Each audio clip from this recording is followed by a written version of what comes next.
हर cell आगे जाके नष्ट होगा, तो एक्चुअल में ये थ्योरी यही कहना चाहती है कि जब सेल का लाइफ स्पैन ख़त्म होगा, एजिंग जो है वो क्या हो जाएगी, धीरे धीरे धीरे धीरे बढ़ने लग जाएगी। ठीक है, एजिंग बढ़ेगी तो सेल एट लास्ट डेथ की तरफ जाएगा।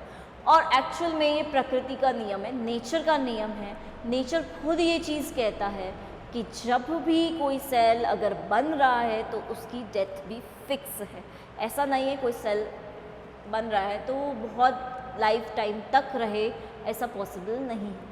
तो डिस्पोजेबल सोमा थ्योरी यही कहती है कि शरीर नाश्वर है, नष्ट हो सकता है और इजीली नष्ट होगा तो एजिंग के बाद ही नष्ट होगा, तो एजिंग की वजह से नष्ट हो सकता है। तो एजिंग एक कॉज है इसका नष्ट होने का, या हम बोल सकते हैं एजिंग के टाइम पे या एजिंग के बाद मोस्टली नेचुरल डेथ्स की बात कर रहे हैं हम एक्सीडेंटल डेथ्स की बात नहीं कर रहे कि एक्सीडेंट हो गया, कम एज में डेथ हो गई, उसकी हम बात ही नहीं कर रहे हैं।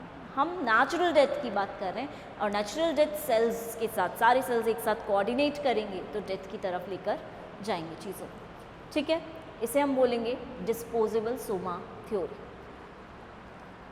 जिसे आप बोलते हो नाश्वर शरीर सिद्धांत। अब लास्ट थ्योरी बचती है हमारी एंटागोनिस्ट प्लियोट्रॉपी थ्योरी।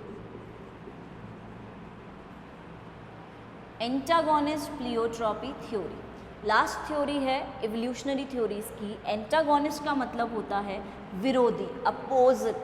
ठीक है, और प्लियोट्रॉपी का मतलब होता है बहुप्रभाविता, यानी कि एंटागोनिस्ट विरोधी हो गया और बहुप्रभाविता मतलब ऐसे कैरेक्टर्स, बहुप्रभाविता का मतलब ये हो सकता है ऐसे कैरेक्टर्स जिनके द्वारा बहुत सारे चीज़ें हो सकती हैं। यानी कि एक जीन है सपोज, ठीक है, फॉर एग्जांपल मसल्स का एग्जांपल लेते हैं हम। एक जीन है जो मसल्स को पहले तो उनकी पावर को बढ़ा रही है, इंक्रीज़ कर रही है, एंड बाद में उन्हीं मसल्स की पावर को कम भी करा रही है। तो विरोधी हो गया दोनों का नेचर। एक बार तो वो फंक्शन को बढ़ा रही, दूसरी बार वो फंक्शन को रिड्यूस कर रही है, कम कर रही है। तो क्या हुआ, क्या देखने को मिला हमें, फंक्शन बढ़ रहा है, फंक्शन कम। फंक्शन जब बढ़ेगा या फंक्शन जब कम होगा तो दोनों अपोजिट वाली चीज़ें हैं। ठीक है, तो ये विरोधी चीज़ है। और बहुप्रभाविता यानी कि क्योंकि बढ़ भी रहा है, ठीक है, बढ़ने के साथ साथ वो और चेंजेस भी कर सकता है, मस्कुलर स्ट्रेंथ भी दे रहा है मसल्स को, मेंटल स्ट्रेंथ भी दे रहा है। अगर मसल्स बढ़ रही है तो वर्क करने का जो पावर है वो भी दे रहा है, तो बहुत सारी चीज़ों को वो कंट्रोल कर रहा है। तो उसको हम बोलेंगे बहुप्रभाविता। एक जीन बहुत सारे फंक्शंस को परफॉर्म कर सकता है, वो उसके पास पावर है। बट वही जीन अगर पहले पॉजिटिव वर्क कर रहा है और फिर नेगेटिव डायरेक्शन में वर्क करने लग जाता है तो उसे हम बोलते हैं एंटागोनिस्टिक, विरोधी तरह से वर्क कर रहा है, तो इसी को हम बोलेंगे विरोधी प्लियोट्रॉपी सिद्धांत। जीन्स के बारे में बात करते हैं। जीन्स जब नॉर्मल फंक्शन से चेंज होकर उल्टा रिएक्शन करने लग जाए, अपोजिट वे में रिएक्ट करने लग जाए, तो उसको हम बोलते हैं एंटागोनिस्टिक बिहेवियर। और इसी के कारण एजिंग, एक मेन कॉज एजिंग का ये हो सकता है कि इसी के कारण एजिंग कॉज हो सकती है। वाई?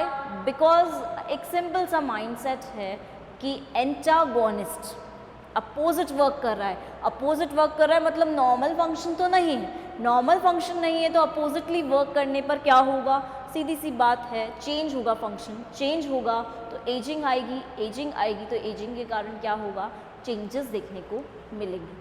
सो ये सारी चीज़ें एजिंग को प्रमोट करती हैं। 4 थ्योरीज हैं एजिंग की।